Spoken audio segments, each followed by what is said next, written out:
Ethan Carter learned the true cost of silence the night his father died, not from illness or age, but from a betrayal so quiet that the world barely noticed it had happened. The official story was simple. A failed business, overwhelming debt, and a man who could not carry the weight of his own mistakes. People talked about it for a while, shook their heads in quiet judgment, and then moved on with their lives. But Ethan never believed it, not even for a moment. He had seen his father in those final days, exhausted, yes, but not defeated, not broken. There had been something else in his eyes, something hidden, like a truth that never had the chance to be spoken. At 19, Ethan didn't have influence or power. What he had was memory, and memory can become dangerous when it refuses to fade. He remembered the names his father used to mention late at night, thinking no one was listening. He remembered the tension in his voice whenever certain business partners came up in conversation. And most of all, he remembered the night before everything ended, the night his father had said quietly, "If anything ever happens to me, don't trust them." Ethan spent the next 7 years turning himself into someone no one would recognize. He left his hometown, changed the way he dressed, the way he spoke, even the way he carried himself. He studied finance, law, and human psychology with a level of focus that left no room for anything else. While others were building normal lives, Ethan was building something far more precise, a plan shaped by patience, discipline, and a refusal to forget. When he finally came back, he wasn't Ethan Carter anymore. He was Adrian Cole. No one connected the two. The city had changed, but the three men who had once been his father's partners had only grown more powerful. Victor Hale, Marcus Bennett, and Daniel Cross. They were respected figures now, leaders in business, admired by the public, their success stories featured in magazines and interviews. After Ethan's father died, they had taken over his company, merging it into their own and expanding it into something far bigger. To everyone else, they were visionaries who had built an empire. To Ethan, they were the men who had stolen everything and buried the truth beneath success. Adrian entered their world quietly, presenting himself as a strategic investor looking to expand into new markets. Money gave him access, but it was his mind that kept the doors open. He knew how to speak their language, how to present ideas in ways that appealed to each of them. Victor respected control and authority. Marcus was driven by profit and ambition. Daniel was cautious, observant, always thinking several steps ahead. Adrian made sure each of them saw exactly what they wanted to see. Over time, he earned their trust. And as he did, he began to understand the structure of their empire, not just the business side, but the personal dynamics that held it together. What looked like unity from the outside was actually a fragile balance of ego, greed, and quiet suspicion. Adrian didn't rush. He started small, a delayed contract, a minor financial inconsistency, a misunderstanding between departments. Each issue was subtle, almost invisible, but carefully designed.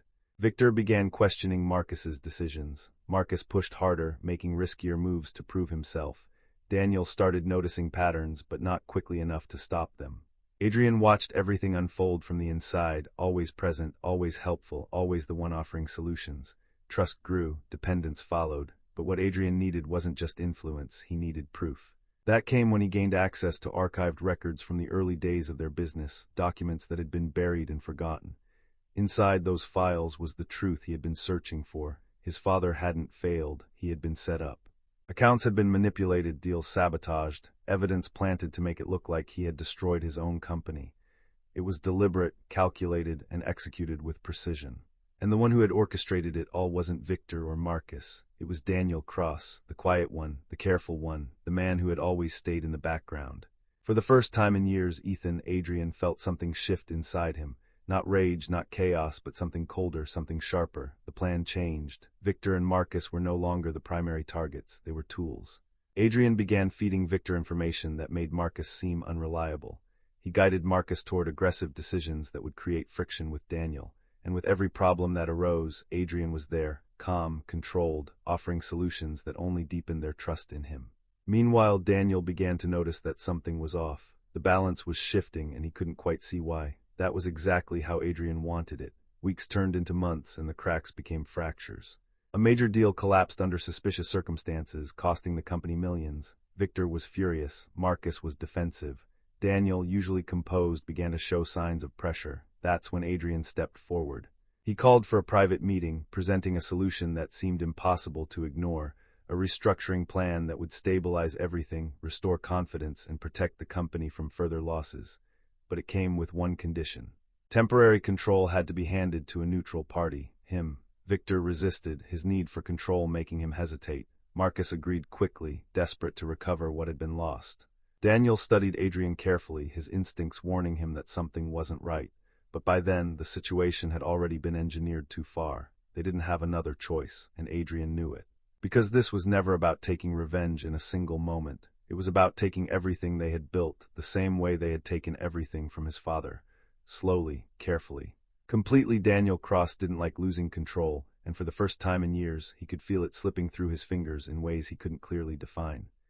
As Adrian Cole sat across the table that night, calm and composed, presenting his restructuring plan with quiet confidence, Daniel studied him more carefully than ever before. There was something about him, something too precise, too calculated, that didn't align with the image he had built over the past months. But suspicion without proof was useless, and Daniel had built his life on certainty, not instinct alone. Victor Hale was the first to break the silence, his voice edged with frustration. "We don't have time for hesitation. We're bleeding money. If this stabilizes things, we do it." His eyes shifted toward Marcus, who nodded almost immediately, eager to regain ground after the failed deal that had already damaged his credibility. "All we're doing is giving him temporary oversight," Marcus added. "We stay involved. We monitor everything." Adrian leaned back slightly, as if the decision didn't matter to him one way or the other. "You'll still have visibility," he said evenly, "but decisions need to move faster. Right now, hesitation is costing you more than risk." Daniel remained quiet, his gaze fixed on Adrian. "And when this temporary period ends," he asked. Adrian met his eyes without hesitation. "When the company stabilizes, control goes back to its original structure." "You have my word." It was a carefully chosen answer, not overly defensive, not too detailed, just enough to sound reasonable. Victor exhaled sharply. "Then we do it." Daniel didn't respond immediately, but the moment passed. The decision had already been made, whether he liked it or not, and just like that, Adrian Cole stepped into control. The transition was smooth on the surface, almost effortless. Internally, however, everything began to shift. Adrian moved quickly, restructuring departments, revising contracts, and redirecting financial channels in ways that seemed logical, but were impossible to fully track unless someone knew exactly what to look for. Victor found himself sidelined more often than he expected. His authority was still there in name, but decisions were being made before he had the chance to weigh in. Marcus, on the other hand, leaned into the changes, trusting Adrian's strategy and focusing on rebuilding lost revenue. Daniel watched everything quietly, carefully, trying to find the pattern hidden beneath the surface. But Adrian had spent years preparing for this moment. Every move was layered, every decision serving multiple purposes. He began isolating Daniel first. Small things at the start, emails that didn't reach him on time, meetings rescheduled without his knowledge, information that arrived just a little too late. Nothing obvious enough to accuse anyone, but enough to create distance between Daniel and the rest of the operation. At the same time, Adrian strengthened Victor's belief that Marcus was becoming reckless. He presented data that highlighted risky investments, emphasizing the potential long-term damage. To Marcus, he did the opposite, encouraging bold decisions, reinforcing the idea that aggressive moves were the only way forward. The divide grew wider, arguments became more frequent, trust began to erode, and Daniel, the one who had once controlled everything from the shadows, found himself slowly pushed out of the center. But Daniel Cross was not a man who ignored his instincts forever. One evening, long after most of the office had emptied, Daniel sat alone in his office, reviewing records that Adrian had approved earlier that day. Something about them felt off, not wrong in a way that could be easily identified, but inconsistent with the patterns he was used to seeing. He leaned back, his mind working through possibilities, replaying conversations, decisions, small details that hadn't seemed important at the time. And then it hit him. Adrian wasn't reacting to problems, he was creating them. The realization came slowly at first, then all at once. Every delay, every miscommunication, every failure, they weren't random. They were designed, controlled. Daniel's expression hardened. For the first time, he wasn't looking at Adrian as an ally. He was looking at him as an opponent. The next morning, Daniel requested a private meeting. Adrian agreed without hesitation. When Daniel walked into the conference room, Adrian was already there, standing by the window, the city stretching out behind him. He didn't turn immediately, as if he already knew what this meeting was about. "You've been busy," Daniel said, closing the door behind him. Adrian turned slowly, his expression calm. "That's the job." Daniel stepped closer, placing a file on the table. "I went through these last night." "Patterns don't lie, Adrian." Adrian glanced at the file but didn't open it. "And what pattern did you find?" Daniel's eyes narrowed slightly. "The kind that doesn't happen by accident." For a brief moment, silence filled the room. Then Adrian smiled faintly, not a friendly smile, not a reassuring one, a knowing one. That took you longer than I expected, he said quietly. Daniel froze just for a second. You've been manipulating everything, Daniel said, his voice controlled but sharp. The deals, the conflicts, us. Adrian walked toward the table, his movements unhurried. You say that like it surprises you. Daniel's expression darkened. Who are you? That question lingered in the air, heavier than anything else that had been said. Adrian stopped across from him, his eyes steady, unflinching. For someone who built his entire life on knowing people, he said, that's a disappointing question. Daniel felt something shift in his chest, not fear, not yet, but something close to it. Say it, Daniel demanded. Adrian leaned slightly forward, his voice dropping just enough to make every word land with precision. My name, he said, is Ethan Carter. The room seemed to shrink. Daniel's face lost its color, the recognition hitting him like a delayed impact. For a moment the years fell away and he saw it clearly. The past, the betrayal, the man they had destroyed. That's not possible, Daniel said, though the certainty in his voice was gone. Ethan straightened. It is. Silence followed, but this time it wasn't empty. It was filled with everything Daniel hadn't expected. You're his son, Daniel said slowly. Ethan didn't respond. He didn't need to. Daniel let out a breath, running a hand through his hair. So this is what all of this is, revenge. Ethan's expression didn't change. No. Daniel looked at him, confused. Then what? Ethan's eyes hardened just slightly. Correction. That single word carried more weight than anything else. Daniel let out a quiet, humorless laugh. You think destroying everything we built fixes what happened? Ethan's voice remained calm. No, but it makes sure you don't get to keep it. Daniel shook his head, stepping back slightly. Victor and Marcus, they don't even know. They don't need to, Ethan replied. For the first time, Daniel's composure cracked. You're not just taking the company, he said. You're tearing it apart. Ethan met his gaze without hesitation. Exactly the way you did. The truth settled in, heavy and unavoidable. Daniel understood now. This wasn't a move. It was an ending, and they had walked straight into it. Outside that room, the company was already shifting. Contracts were being finalized, control structures rewritten, ownership redistributed in ways that couldn't be undone. Victor and Marcus were still arguing, still trying to regain control of something that was no longer theirs to control. And Ethan Carter stood at the center of it all, not as a victim, not as the past they had buried, but as the consequence they had never seen coming. Daniel left the room without another word, but his silence carried more urgency than any threat he could have made. The moment the door closed behind him, his mind shifted into survival mode. For years he had been the one controlling outcomes, predicting risks before they materialized. Now, for the first time, he was the one reacting, and he hated it. Ethan remained where he was, standing still, listening to the fading sound of Daniel's footsteps. There was no satisfaction in that moment, no sense of triumph. Just a quiet acknowledgement that the truth had finally surfaced, exactly as he had planned. But this was not the end. It was simply the point where everything would accelerate. Daniel didn't waste time. Within the hour, he called Victor and Marcus into an emergency meeting. His tone alone was enough to unsettle them. There was no arrogance, no control, just urgency sharpened by something they had never heard in his voice before. When they gathered in Victor's office, the tension was immediate. What's going on? Victor demanded. You sounded like the building was on fire. Daniel didn't sit. It might as well be. Marcus frowned. What does that mean? Daniel looked at both of them, measuring how much they could handle at once. Then he said it. Adrian Cole isn't who he says he is. Victor scoffed lightly. What? He's richer than he claims. That's your emergency. Daniel's voice hardened. His name is Ethan Carter. The room went still. Marcus blinked, confusion written across his face. Carter as in, yes, Daniel cut in. His father, Victor's expression changed, the confidence draining just enough to reveal something underneath.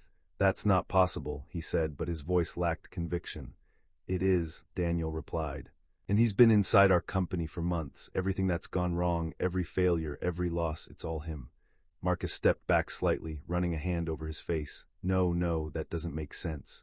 We would have seen it. Daniel shook his head. He made sure we didn't. Victor's jaw tightened. Then we remove him. Now, we call the board, we reverse the control agreement, It's too late, Daniel said quietly. That was the moment it hit them, not just the situation, but the scale of it. What do you mean too late? Victor asked. Daniel walked to the table, placing down a set of documents. While we were busy fighting each other, he was restructuring everything. Ownership, assets, contracts, it's already been transferred. Marcus grabbed the papers, scanning them quickly. The color drained from his face. He owns controlling interest. Victor snatched the documents next, his hands tightening as he read. No, this isn't legal. It is, Daniel said. Every step, every signature.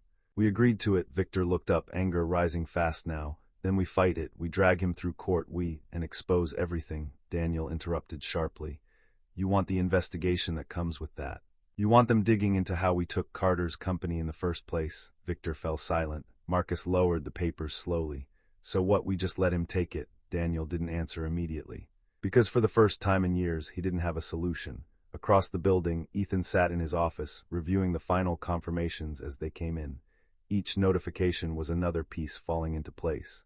The system he had built was no longer theoretical. It was real, it was complete. A soft knock came at the door. "Come in," he said. The door opened, and one of the senior legal advisors stepped inside. "It's done," she said. "Full control has been transferred. There's nothing they can do to reverse it without triggering a full audit." Ethan nodded once. "Good." She hesitated for a moment. "There's going to be backlash." "There already is," Ethan replied calmly. When she left, the room fell quiet again. Ethan leaned back in his chair, his gaze drifting toward the city outside. For years, this moment had been the goal, the endpoint, so why did it feel incomplete? Before he could answer that question, his phone rang. He looked at the screen. Daniel. Ethan let it ring once, twice, then answered. "I was wondering how long it would take," Ethan said. Daniel's voice came through, controlled but heavy. "We need to talk." Ethan glanced at the skyline. "We already did. Not like this," Daniel replied. "This ends one of two ways, Ethan. We either find a way to settle it, or we both lose." Ethan was quiet for a moment. "Interesting," he said finally. "You still think you have something to negotiate with?" Daniel didn't respond immediately. "Then, your father didn't lose because he was weak," he said. Ethan's expression shifted just slightly. "He lost because he trusted the wrong person," Daniel continued. "And if you think you know the whole story, you don't." Silence. For the first time since everything began, something unexpected entered the equation. Ethan's voice dropped quieter now. "Be very careful what you say next." Daniel exhaled slowly. "Meet me, 1 hour, the old Carter warehouse on the east side." Ethan didn't answer right away. Then he ended the call. The warehouse stood exactly as Ethan remembered it, abandoned, forgotten, a ghost of what it used to be. It had once been one of his father's first major investments. Now it was nothing more than rusted steel and broken windows. Ethan stepped inside. Daniel was already there, standing in the center of the empty space. For a moment, neither of them spoke. Then Ethan walked forward, stopping a few feet away. "You wanted a meeting," he said. "You have it." Daniel studied him carefully. "You've done everything right," he said, "planned it perfectly." Ethan didn't react. "Get to the point." Daniel nodded slowly. "You think I destroyed your father?" Ethan's eyes hardened. "I know you did." Daniel shook his head. "No," he said, "I didn't." The words hung in the air. Ethan's voice turned cold. "Don't waste my time." "I protected him," Daniel said. That made Ethan pause just for a second. Daniel stepped closer. Victor and Marcus were the ones pushing to take everything. They wanted him out, completely. Ethan's jaw tightened. "And you expect me to believe you stopped them?" "I changed the plan," Daniel said. "I made it look like your father failed instead of being destroyed outright. It was the only way to keep him alive." Ethan's expression darkened. "He died anyway." Daniel's voice dropped. "Because he couldn't live with it." Silence filled the warehouse again, heavier this time. "You're lying," Ethan said. "I'm not," Daniel replied. "You think this was simple. You think any of it was clean. It wasn't. It was damage control." Ethan stared at him, searching for something, anything that would confirm or deny what he was hearing. "Why tell me this now?" he asked finally. Daniel didn't hesitate. "Because if you destroy everything, you're finishing what they started." The words hit differently, not like an attack, like a warning. Ethan looked away for a moment, his mind turning faster than it had in years. Every detail, every piece of evidence, every assumption, suddenly, none of it felt as solid as it had before. "Prove it," he said. Daniel nodded slowly. "I can." And just like that, the revenge Ethan had spent years building was no longer as simple as he thought. Daniel didn't move as the silence stretched between them, but his eyes never left Ethan's face. He knew exactly what he had just done. He hadn't just defended himself, he had fractured the certainty Ethan had carried for years. And certainty, once broken, was far more dangerous than anger. Ethan stood still, his thoughts colliding in ways he hadn't anticipated. For 7 years, his plan had been built on a single truth. His father had been betrayed by all 3 men. That belief had shaped every decision, every sacrifice, every step that led him here. Now Daniel was asking him to question it, not with emotion, but with something worse, possibility. "Show me," Ethan said finally, his voice steady but colder than before. Daniel nodded once and reached into his coat, pulling out a small flash drive. He didn't step forward immediately. Instead, he held it between his fingers, as if understanding the weight it carried. "This is everything I couldn't let anyone see," he said. "Records, communications, internal drafts of the original takeover plan. What actually happened?" Ethan didn't take it right away. "And you just kept this?" he asked. I kept it because I knew one day this might happen, Daniel replied, maybe not like this. But I knew the past wouldn't stay buried forever. Ethan stepped forward and took the drive, his grip firm. If this is another move, it's not, Daniel cut in. If I wanted to lie, I'd have done it earlier. Before you took everything, that made sense, and Ethan hated that it did. Without another word, he turned and walked out of the warehouse. An hour later, Ethan sat alone in his office, the city lights reflecting faintly against the glass walls. The flash drive rested on the desk in front of him, untouched. For the first time in years, he hesitated, not because he was afraid of what he might find, but because of what it might change. Finally, he reached forward and plugged it in. The files opened one by one, emails, contracts, internal memos. At first, they looked familiar, variations of the same narrative he had already uncovered, but as he dug deeper, the timeline began to shift. Conversations between Victor and Marcus revealed intentions far more aggressive than anything Ethan had known. They hadn't just wanted to remove his father from the company. They wanted to erase him completely. Legal pressure, financial ruin, even personal threats. Ethan's jaw tightened as he read. Then he found Daniel's messages, not as the leader of the plan, but as someone pushing back against it. There were arguments, warnings, attempts to scale down what Victor and Marcus were trying to do. And then, a final decision, Daniel proposing an alternative, make it look like failure.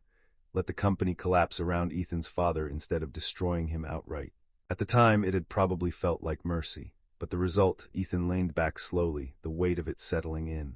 His father hadn't been destroyed by one man, he had been cornered by three. And the one Ethan had hated most might have been the only one who tried to stop it from becoming worse. Ethan closed the files, his expression unreadable. For years, he had imagined this moment, the point where everything became clear. But clarity wasn't what he felt, it was something far more complicated. The next morning, the atmosphere inside the company had shifted completely. News of the control transfer had spread, and uncertainty hung in the air like a storm waiting to break. Employees moved carefully, conversations quieter, tension visible in every interaction. Victor Hale stormed into Ethan's office without knocking. "You think this is over?" he snapped, his voice sharp with anger. "You think you can just take everything and walk away clean?" Ethan didn't look up immediately. He finished signing a document, set it aside, then met Victor's gaze. "Yes," he said calmly. "That's exactly what I think." Victor's hands clenched. "You don't understand who you're dealing with." Ethan stood slowly, his posture relaxed but controlled. "I understand perfectly." Before Victor could respond, the door opened again. Marcus stepped in, his expression less aggressive but no less tense. "We need to talk," he said. Ethan glanced between them, then gestured toward the chairs. "Then sit." Victor didn't move at first, but Marcus did. After a moment, Victor followed, though the anger in his expression didn't fade. Ethan remained standing. "I know who I am," Victor said, leaning forward, "and I know what I built." "You think you can take that from me?" Ethan's eyes didn't waver. "I already did." Marcus exhaled slowly. "Enough," he said. "This isn't helping." He looked at Ethan, his tone shifting. "What do you want?" That question lingered. Because until now the answer had been simple, revenge, but now Ethan's gaze flickered slightly just for a moment, then he spoke. "I want the truth acknowledged," he said. "Not buried, not rewritten." Victor scoffed. "That's it. You destroy everything for a confession." Ethan's voice hardened. "You didn't just take a company, you destroyed a man." Victor leaned back, his expression cold. He was weak. The words hit harder than anything else. Ethan took a step forward, his control tightening. "No," he said quietly. He was outnumbered. Marcus looked between them, tension rising again. But Victor wasn't finished. If he couldn't survive it, that's on him. That was the moment something shifted, not in anger, but in decision. Ethan straightened slightly, his expression returning to that same calm, controlled state. "Thank you," he said. Victor frowned. "For what?" "For confirming exactly who you are." Ethan walked back to his desk, pressing a button on the intercom. "Send them in." Victor's expression changed. "Send who in?" The door opened. "Legal representatives, compliance officers."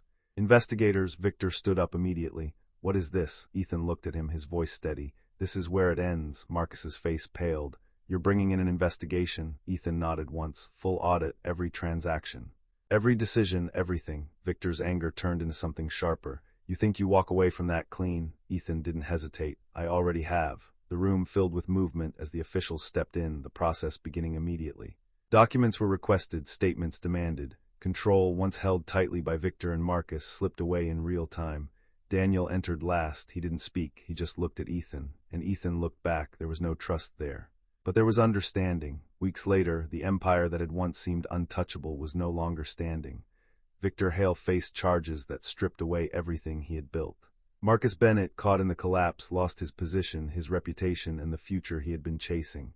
Daniel Cross walked away differently, not untouched, not innocent, but not destroyed either. And Ethan Carter stood where it had all begun, not as the son of a broken man, but as someone who had uncovered the truth fully, completely, no matter how complicated it had been. Revenge hadn't given him peace, but it had given him clarity, and sometimes that was enough.